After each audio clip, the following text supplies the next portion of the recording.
पुढची बातमी पुण्याहून. पुण्यातल्या 89 वर्ष जुन्या असलेल्या मूर्ती चॉकलेट बेकरीमध्ये बच्चे कंपनीसाठी चक्क चॉकलेटचे फटाके तयार करण्यात आले. सोबतच चॉकलेटचा किल्ला देखील साकारण्यात आलाय.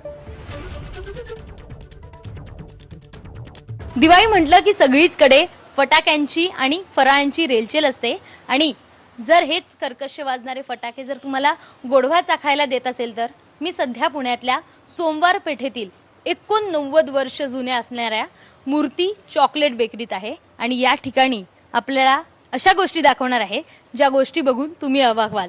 आपण जर ह्या सगळ्या गोष्टी माझ्यासमोर तुम्ही दिसतायत ते सगळे फटाक्यांसारखे दिसतायत. हा गुच्छ आहे, वेगवेगळे हे फटाके आहे आणि हे फटाके तुम्हाला उडवायचे नाहीये. या फटाक्यांनी कर्कश आवाज होणार नाहीये, तर हे फटाके तुम्हाला गोडवा चाखायला देणार आहे. अर्थात हे सगळे खायचे फटाके आहेत. आपण बघितलं तर इथे रॉकेट्स आहे, चक्री आहे, बॉम्ब आहे, झाड आहे म्हणजे पाऊस आहे.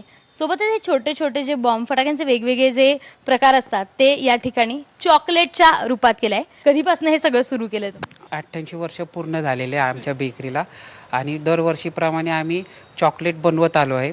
चॉकलेटमध्ये आमचे ॲसॉर्टेड चॉकलेट आहेत, चॉकलेट गिफ्ट पॅक आहे.